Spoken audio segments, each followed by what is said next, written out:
I'm delighted to introduce Kaitlin Thaney, who is the Executive Director of Invest in Open Infrastructure.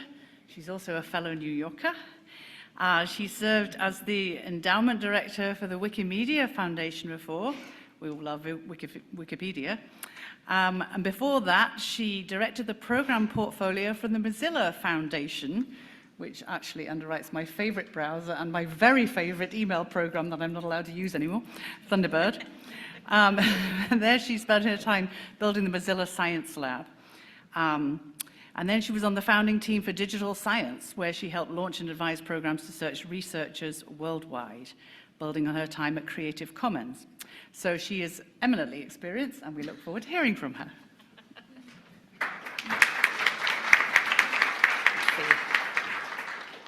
Hi, everyone. I feel like I'm a little sandwiched between some excellence here, wearing a kind of big kid coat, saying like I'm funder for this purpose.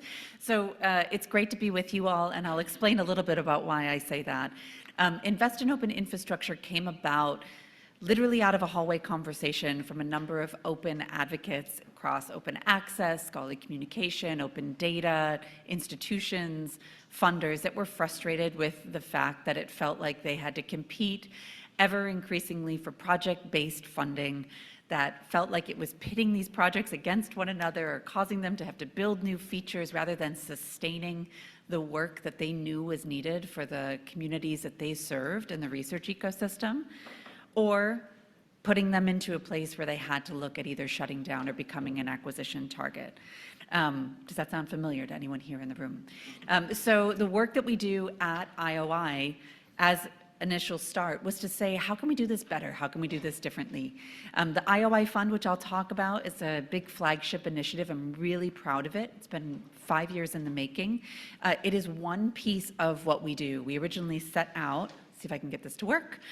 We originally set out to start doing research to understand, before talking about raising money to allocate to the open infrastructure ecosystem, and I'll talk a little bit about how we're defining open infrastructure, don't worry, before we move towards just throwing more money at the issue, not saying that that's not helpful, everyone here, but wanting to say for whom, to what extent, and how do we actually get this into a place where we can have the infrastructure that we've been investing so much into, that's been designed with and for our communities, be on a viable pathway to be as embedded into the fabric of how we conduct research as possible.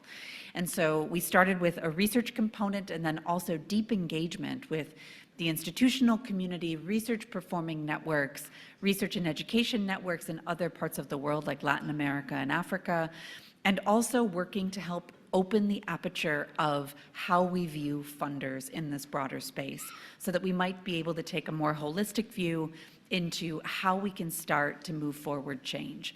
And so IOI's mission is to drive informed, strategic, and coordinated investment. Our team is across 3 continents. We have strategists and individuals that come from for-profit, not-for-profit, data science, open infrastructure, open science, other sorts of groups that have worked in social benefit organizations, publishing, open initiatives embedded in various disciplines and domains. And when we talk about infrastructure, we are looking particularly, we do take on a much more, infrastructure really needs to be defined by the communities that we are looking to represent, right? What might be infrastructure for the bioimaging community is maybe not the same infrastructure for an organization or a discipline in the cultural heritage or social science community that might be looking at a specific collection. And so we do take that nuance into play. But for the sake of the conversation here, looking at the digital infrastructure that help support researchers in their workflows to not only share and access research, but also to participate in research. We view it as a spectrum rather than a binary of open versus closed, but our focus is on services that are open source, that distribute open access content, are free to use, are community governed, and or are not for profit.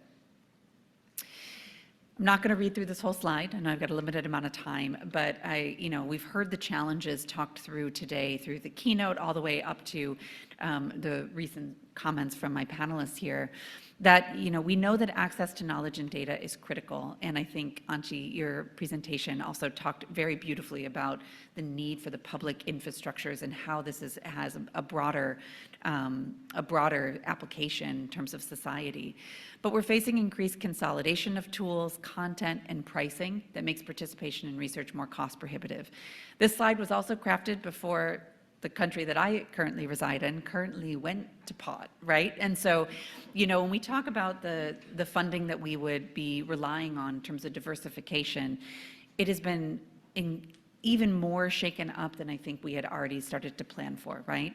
Knowing that services can be vulnerable, so take all this with a grain of salt, that services can be vulnerable to changes in leadership, it's a bit of an understatement, but that communities are often straddled with the cost of development without additional funding. These resource constraints within adopters and infrastructures mean that the implementation and usability may suffer.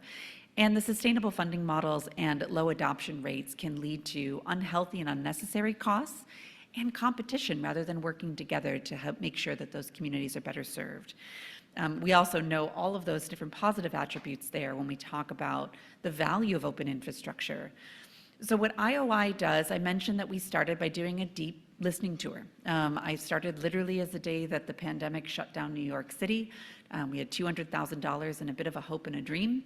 And we went around to say, who is doing this work? How can we help? Where can we be additive?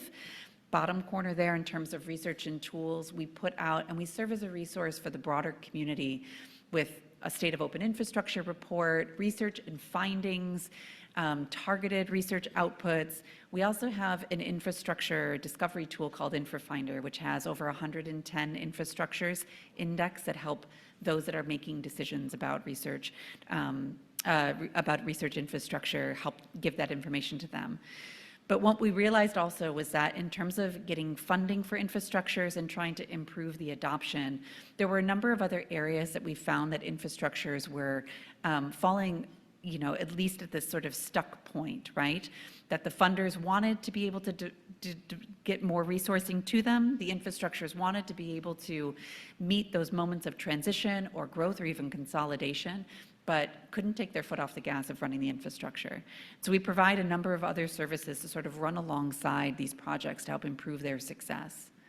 So I'm going to quickly go through, I know I've got 2 minutes left, the IOI fund. So as we've been saying, we've been trying to get funders to direct more of their investment to these shared needs, and also trying to expose the things that often fall through the cracks of some of these funding calls. We know that funding has gotten more specific. We know that Vlad previously spoke on bioimaging, right? But also that has come at the cost of other open science investments that CZI historically has made over the last 10 years. And so we launched the IOI Fund to strengthen the systems underpinning research and take on a bit of a new approach and to test some things out. What we are aiming to do is raise a $6 to $8 million fund. We are over 77% of the way there, partnering with regional research networks that are focusing on where they have an existing service relationship with research institutions and other research communities to help bring not only more resourcing to those communities, but help to expand infrastructure and availability and improve the provisioning of infrastructure at a larger scale. We are also looking at ways in which we can bring together funding from a diverse set of partners to show that this is not just on one funder's back, that we do need to coordinate investment for impact at scale.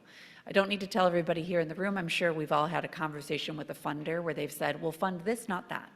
Or we are looking at this priority, not that priority. Or our living donor says this, not that, or the government priority shifted. How can we start to think of these as areas where we might be able to bring that funding together for aligned goals? And so this is what we've been setting out to do over the last 2 or 3 years. And we spend a lot of time knocking on doors from everywhere from the Getty Trust to the MasterCard Foundation to Novo Nordisk to IDRC to the Azrieli Foundation to say, where are your points of alignment? We've got some projects in mind for you that we can get some resourcing to. And so as I mentioned, in terms of focusing on networks, we're talking about projects that are looking at reaching 10, 15, 20 countries in a region, looking at expanding, almost done, and also centering community in terms of this participatory funding process and ways in which we can strengthen this infrastructure. I'll kind of fly through this here, and some of the things that this call is looking at are some of the unsexy things that are looking at capacity building, provisioning of infrastructure, expanding of repository, data infrastructure, facilities, the things that we know are coming under heat in terms of operations for many of these networks. Also, the technical debt that comes along with not only having the infrastructure, but not having the maintenance fees or improvement fees to move your infrastructure forward so that you can maybe have less security vulnerabilities. And so seeing where we can help provide that support, but also provide from our staff the actual support, again, that running alongside capacity. So not only looking at getting 1.5 million out to each of these regional use cases, but also looking at where our staff can, over the course of 2 to 3 years, operate as partners and strategists to improve those success rates. We're very grateful to the funders and founding contributors who include the Wellcome Trust, thank you, Arcadia, Digital Science, EBSCO, the Cale Austin Foundation, Carger Publishers, one of the co-founders of Stripe, and a number of others who have helped us get to this almost $4.6 million initial stage. You can see here the distribution of projects that we saw from our initial call. And these are very highly complex projects that are vetted. If anyone here has extra pocket change, I'd be happy to direct you to some places of need. But the last bit I'll note here is, again, showing how we're looking at not just providing the funding, but really improving the success, helping to provide implementation support, helping to provide the ongoing support for strategic partnerships and sustainability, and helping to make sure that these projects aren't just increasing the likelihood of another project on that starvation cycle, but just in 2 to 3 years' time. In terms of needs and opportunities, these have all been really mentioned today. We know that there's narrowing focus areas driving science towards thematic priorities, many of those driven by a handful of people in the broader ecosystem, whether they're billionaires like Eric Schmidt and Mark Zuckerberg. We're grateful. We also have CZI funding. It's becoming increasingly hard to fund this operational infrastructure at a broader level. The impacts of shifts in facilities and administration costs has a real impact. The cost per user models, it's been difficult to try to find other ways off.